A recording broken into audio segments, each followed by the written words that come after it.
কাল মূলত রাতে আমাকে মাননীয় প্রধানমন্ত্রীর পক্ষ থেকে আমন্ত্রণ জানানো হয়েছে যে জাকাত কিভাবে আরো ইফেক্টিভলি বন্টন করা যায়।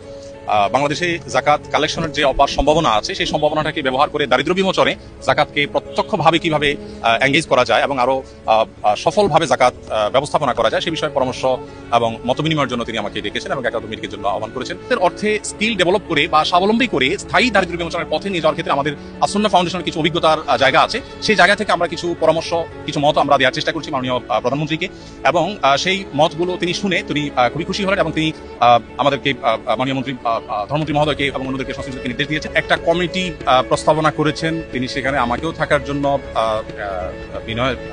নির্দেশ দিয়েছেন, অনুরোধ করেছেন। আমি ওনাকে বিনয়ের সাথে যদিও বলেছি যে এখানে খতিব আছেন, আরো অনেকে আছেন, তারপরেও তার একান্ত অনুরোধে ইনশাল্লাহ আমি হয়তো থাকার চেষ্টা করব।